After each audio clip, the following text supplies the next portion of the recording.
All right, today we're going to dive into a really big shift that's happening in autism therapy. It's this move away from, teaching skills in a kind of sterile, isolated room and moving towards something that feels a lot more connected, more human, and actually works in the real world. And this quote, wow, it just captures a feeling that so many parents talk about, right? You've got the occupational therapist, the speech therapist, the behavior therapist, and it can really feel like each one is just looking at one tiny piece of the puzzle. But nobody, except the parent, is seeing the whole kid. So what happens when that progress just hits a wall? You know the story. A child learns a new skill in the therapy room, but then you get to the playground and poof, it's gone. The motivation starts to fade, not just for the child, but for the parents too, and that forward momentum just kind of stalls out. And this gets right to the heart of the problem that these newer approaches are trying to fix. When therapy just turns into a series of mechanical drills, it totally loses its meaning. The child is there, yeah, they're physically in the room, but they're not really there. They're not engaged. It feels robotic, not relational. So where do we go from here? Well, the solution isn't about just throwing out everything we've learned. Not at all. It's more of an evolution. We're going to look at something called NDBI, and it's all about taking that proven behavioral science and supercharging it with what we now know about child development. Okay, so let's meet NDBI. It stands for Naturalistic Developmental Behavioral Interventions. It's a bit of a mouthful, I know. But you can basically think of it as the next generation of ABA, or Applied Behavior Analysis. The whole idea is built on this really powerful belief that autistic kids can follow the same developmental paths as any other kid. We just have to support them in a way that actually works with that natural growth, not against it. And this chart really just lays it all out plain and simple. On one side, you've got the old school model, DTT. That's discrete trial training. Super structured, very therapist-led. But on the other side, with NDBI, the whole game changes. The focus flips to following the child's lead and weaving those learning moments right into everyday life. Yeah, this quote absolutely nails it. See, an embedded trial, it's not some formal lesson. It's not sit down at the table time. It's about spotting those little teachable moments while you're, making a sandwich, playing with Legos, or even just getting ready for bed. Learning just becomes a natural part of life instead of this separate thing you have to do. Okay, so if NDBI is the what, let's dig into the how. How does this actually work?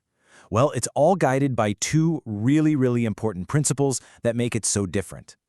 All right, principle number 1. This is all about finding a really crucial balance. It's not just about hammering away at a specific skill. Instead, the focus shifts to the child's own internal motivation. The big question becomes, how do we make the child actually want to learn this? It's about making sure they're a happy, willing, and excited partner in their own growth. And then there's number 2. This one tackles that huge hurdle we mentioned earlier. Building that bridge between the therapy room and the real world. Because let's be real, what good is learning to say hello in a clinic if you can't then go and say it to a new friend at the park? NDBI is designed from the ground up to make sure skills are learned in the real world so they can be used in the real world. It seems so simple, but it's a massive shift. Okay, so this all sounds great in theory, doesn't it? But the big question is, how do you actually do it? How does a parent or a therapist put this into practice? Well, that's where a really practical roadmap comes in. And what's so powerful is that this specific approach was actually born from a parent's own journey. The founder of ASDBUDDY, Sudha K, she wasn't a therapist first. She was a mom. And she just felt like the therapies out there were aiming way too low for her son. So she went searching for something better, something more human, something that focused on his potential.